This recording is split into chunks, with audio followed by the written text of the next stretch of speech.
Bonjour, bienvenue sur Tao. Alors, voilà, je vais faire une petite vidéo qui risque de m'amener pas mal d'inimitiés, mais bon, c'est pas grave. Voilà, là, je viens de voir ce kata. Alors, si j'étais méchant, je dirais qu'il gagne le prix de prix de la mocheté de l'année, mais bon, je vais pas être méchant.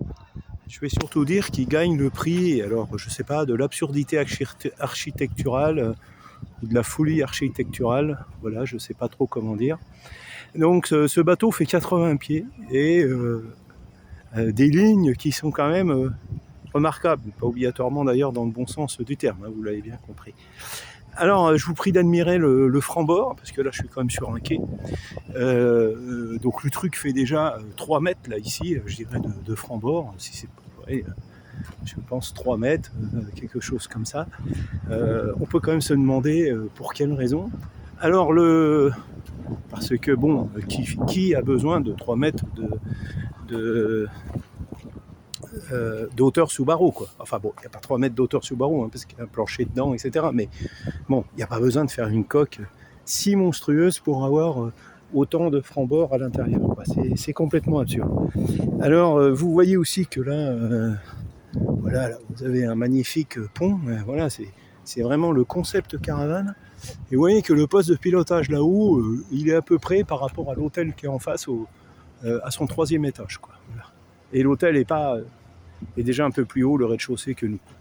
Donc là, il y a tous les problèmes. Alors, je pense que ceux qui s'intéressent un petit peu à l'histoire nautique connaissent l'histoire, je crois qu'il s'appelait le Vasa. C'est un bateau suédois qui a été mis à l'eau au XVIIIe siècle, je crois, et qui avait coulé dès sa mise à l'eau, dès sa première tentative de voyage.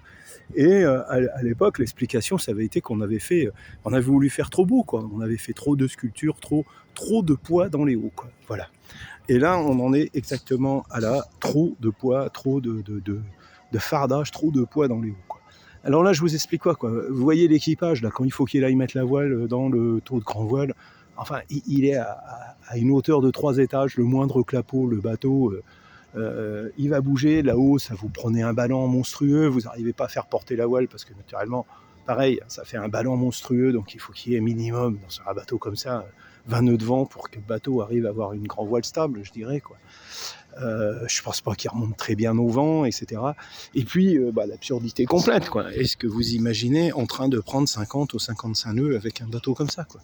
Voilà, on est totalement dans l'absurdité. Et on peut quand même se poser des questions Alors, généralement, j'aime pas trop critiquer les architectes, hein, parce qu'ils dessinent ce qu'on leur demande, hein. Mais bon, quand même, là, l'architecte qui a dessiné ça, on peut quand même se poser des questions sur comment dire, son éthique professionnelle. Pareil pour le chantier, quelle est l'éthique du chantier de fabriquer des choses comme ça. Et puis le propriétaire, naturellement, c'est quand même lui le principal responsable, parce que c'est quand même lui qui fait la commande. Quel est le niveau nautique de la personne qui a envie de naviguer sur un bateau comme ça, quoi. Voilà, donc ça, c'est des bateaux complètement dangereux. Vous imaginez pas de faire l'Atlantique Nord ou le Pacifique Sud ou l'océan Indien avec un truc pareil, quoi.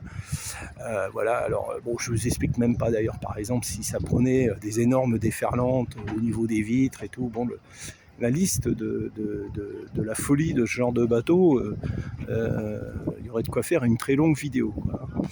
Mais bon, voilà, quoi, là. Donc, trop de poids dans les hauts, trop de fardage, une grand voile trop haute. Donc là, je vous renvoie un petit peu vers ma vidéo que j'avais fait sur l'inconvénient de certains katas où le poste de pilotage était en haut. Bon, voilà, on le voit vraiment, quoi. Voilà, quoi. Voilà. L'absurdité des bateaux de maintenant, de certains bateaux de maintenant, hein, pas de tous quand même, heureusement, où on semble revenir ou oublier complètement certaines règles architecturales, quoi. Alors là aussi, hein, un autre souci que va avoir ce genre de bateau, c'est les énormes efforts que la structure elle prend, parce que ce bateau fait un poids, il doit faire plus de 30 tonnes, quoi, 40 tonnes peut-être, je ne sais pas exactement, quoi. Et donc du coup, les structures prennent cher, quoi, au niveau du haubans, du mât, etc. Voilà, et des poutres, etc. C'est bateaux qui peuvent avoir des problèmes structurels s'ils vont naviguer dans du vent fort, quoi. Alors c'est une marque connue, hein, parce que dans le port, là, il y en a un autre, hein, un 50 pieds qui est tout aussi moche, quoi. Voilà. Et ben écoutez, je vous souhaite de belles navigations pour cette fin d'été et on se revoit une autre fois. Au revoir.